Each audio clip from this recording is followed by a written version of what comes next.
FreeMMOStation.com.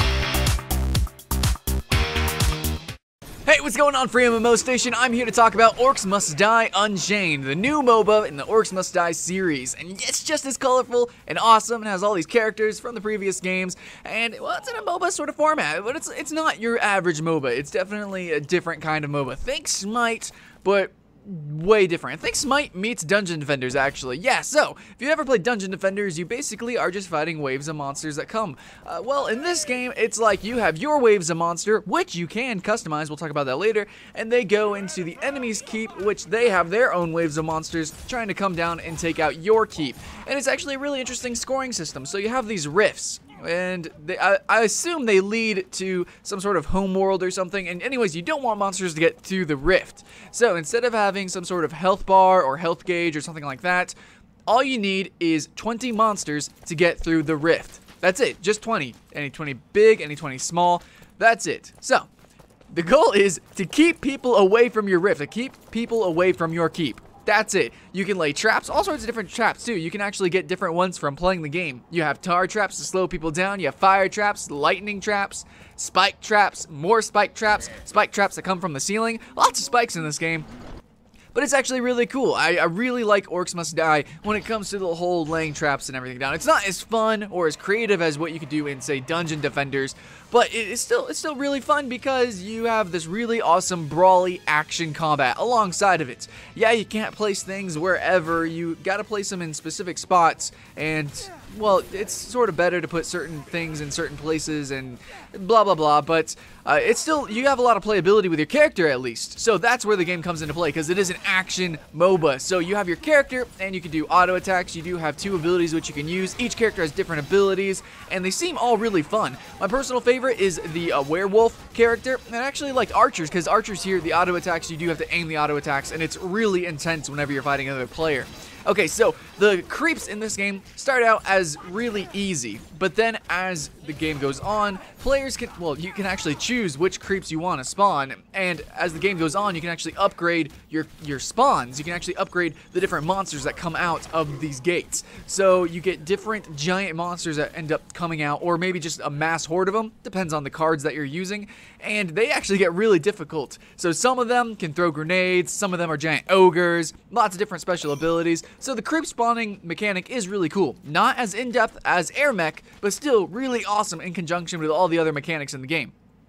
So there are different maps. Right now there are only two, and the map that I played on, there's only two places where monsters can spawn from on each side, and it's really cool because you can unlock one of the gates. And I don't know if in future maps if you're going to have different places that can unlock even more, if there's going to be 3 doors, 4 doors, who knows, but it's really cool that you can unlock more doors in order to have more lane creeps, and then you can also upgrade them and of course have your whole team changing out different creeps and stuff. So yeah, there's a lot of playability here because your team and your team composition can actually choose different creeps to spawn.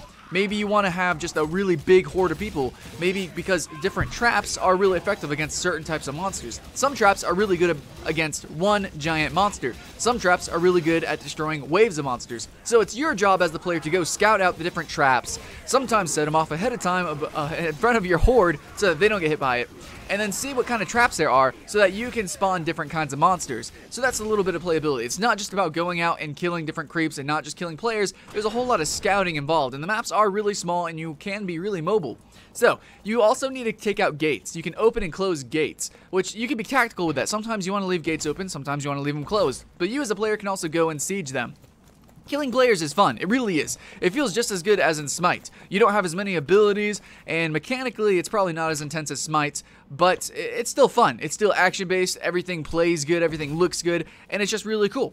That's all I can say. The game feel, the overall game feel of this game is really awesome. Of course, you can also purchase upgrades too. And so it's just like a MOBA, you don't quite level up, but you do get upgrades that you can upgrade your character with.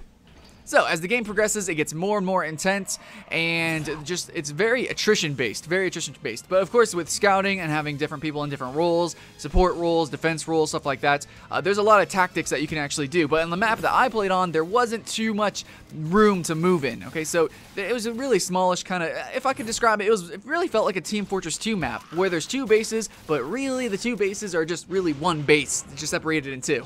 And that's kind of what it felt like. It was very enclosed, but I would really like to see a little bit more open maps, but still, it was actually a really fun experience for me. Yeah, it was a lot of fun. That's all I can really say. It was really good, and I'm still diving into a lot of the features that they're still implementing. So what I can say right now is the game ran good, it looks good, and there's a lot of depth at least to get started in the game. Definitely try it out, but there's still a lot more to go. So it is kind of an RPG aspect-ish, because you do have to collect cards, collect upgrades, and choose what kind of traps you want and stuff like that. And then you have to learn how to use the traps and how they work in different sections of the map, because sometimes traps don't go off. Say if you have spikes that come from the roof, they only come to the roof if there's like a tall monster coming through, so you need a low-hanging roof in order to utilize it. You know, different sort of complexities like that I need to understand. So as my first impression, I can see that there's more depth to this game than I'm understanding, and I'll admit that, and that's a cool thing. So, play Orcs Must Die Unchained as soon as you can. It's a fun game. Trust me, I think anybody will like it. I know it's a MOBA, but really, I think anybody can enjoy this game. So, thanks for watching. I'm Skyline Shore with FreeMMOStation. This was my first impressions of Orcs Must Die Unchained. It is a ton of fun. Check it out. Thanks for watching. Like and subscribe for more awesome first impressions.